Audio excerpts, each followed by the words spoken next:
नमस्कार। आज मैं आप लोग के लिए वर्ग 6 से पाठ 10 भीष्म की प्रतिज्ञा ये लिखा हुआ है वंशीधर श्रीवास्तव जी के द्वारा और इस पाठ के प्रश्नोत्तर को बताऊंगी। चलिए हम लोग पढ़ते हैं। सबसे पहले हम लोग शब्दार्थ पढ़ लेते हैं।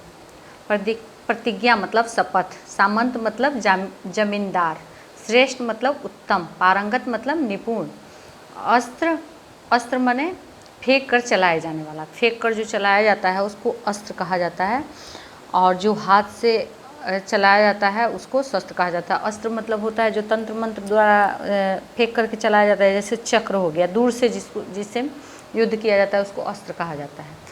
सम्राट मतलब राजा। उसके बाद है पाठ से, शांतनु कहाँ के महाराजा थे? शांतनु हस्तिनापुर के महाराजा थे या सम्राट थे। निषाद राज ने राजा से अपनी कन्या के विवाह के लिए क्या शर्त रखी? तो इसका उत्तर हो जाएगा कि निषाद राज ने राजा से अपनी कन्या सत्यवती के विवाह के लिए शर्त रखी कि मैं सत्यवती का विवाह तभी करूंगा जब उसका पुत्र ही हस्तिनापुर की राजगद्दी पर बैठे। तीसरा प्रश्न है, राजा को निषाद राज की शर्त मानने में क्या कठिनाई थी? राजा को एक महान योद्धा पुत्र थे, उनका नाम देवव्रत था, उनमें राजा के सभी गुण विद्यमान थे, इसलिए राजा को निषाद राज की शर्त मानने में कठिनाई थी। उसके बाद है चौथा, देवव्रत ने हस्तिनापुर की गद्दी पर नहीं बैठने की प्रतिज्ञा क्यों की?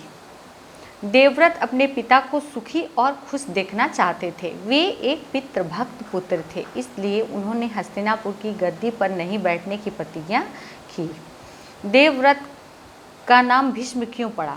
जब राजकुमार देवव्रत ने उस समय युवराज थे तो देवव्रत ने अपने पिता की खुशी के लिए निषाद राजा के सामने प्रतिज्ञा करते हैं कि मैं आजीवन हस्तिनापुर की गद्दी पर नहीं बैठूंगा एवं विवाह नहीं करूंगा। उसी समय उनका नाम भीष्म पड़ जाता है।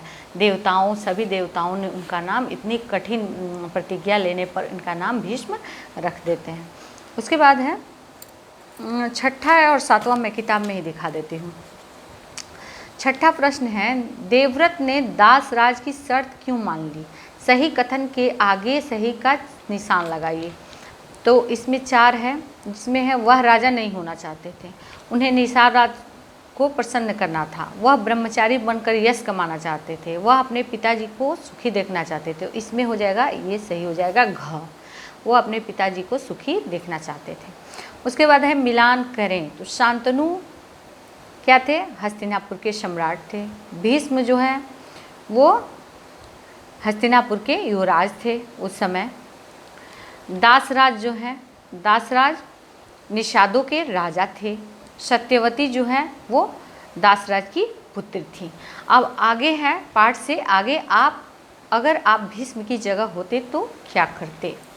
तो यहाँ से हम लोग इसमें पढ़ेंगे, अगर हम भीष्म की जगह होते तो उसे उन्हीं के जैसा अपनी पिता की खुशी के लिए सब कुछ त्याग कर अपनी मातृभूमि की सेवा आजीवन करने का प्रयत्न करते।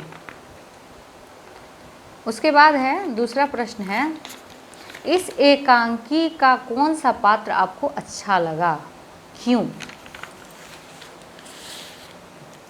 इस एकांकी में देवव्रत का पात्र मुझे बहुत अच्छा लगा, क्योंकि वो एक पितृभक्त, जन्मभूमि भक्त एवं पिता की खुशी के लिए कठिन प्रतिज्ञा किए थे। तीसरा है, हस्तिनापुर को वर्तमान में क्या कहा जाता है? तो हस्तिनापुर को वर्तमान में हम दिल्ली नाम से जानते हैं। उसके बाद है चौथा प्रश्न है, दासराज की शर्त आपको उचित या अनुचित लगी, क्यों? दासराज की शर्त अपनी पुत्री सत्यवती के लिए उचित था, क्योंकि यदि बिना शर्त शांतनु और सत्यवती का विवाह होता तो राजगद्दी के लिए निश्चय ही कलह होता, युद्ध होते। उसी युद्ध को बचाने के लिए दासराज की जो शर्त है वो उचित थी। उसके बाद है व्याकरण। व्याकरण में क्या है, वाक्य प्रयोग द्वारा अंतर बताना है। तो कुल 10 रुपये, कुल माने सब मतलब 10 रुपये हैं, सब मिला के 10 रुपये हैं। कुल मतलब होता है किनारा। साड़ी, तो कि साड़ी के दोनों कुलों पर सितारे हैं, यानी किनारों पर सितारे हैं।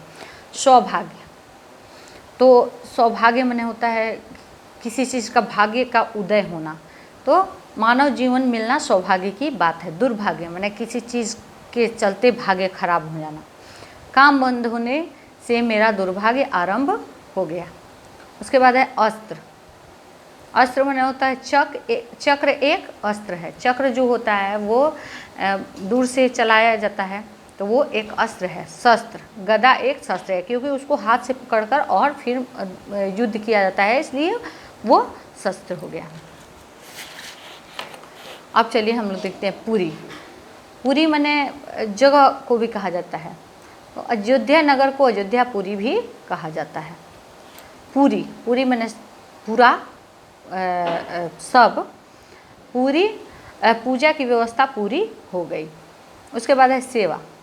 नौकर मालिक की सेवा करता है। सेवा में देखिए, सेवा में क्या होता है कि अगर उसके मतलब नौकर मालिक की सेवा करता है, एक ज़्यादा मतलब लगाव तो है, लेकिन नौकर और मालिक में ज़्यादा मित्रवत संबंध नहीं है, लेकिन पुत्र माता की शुश्रूषा करता है, इसमें ज़्यादा मित्रवत संबंध है।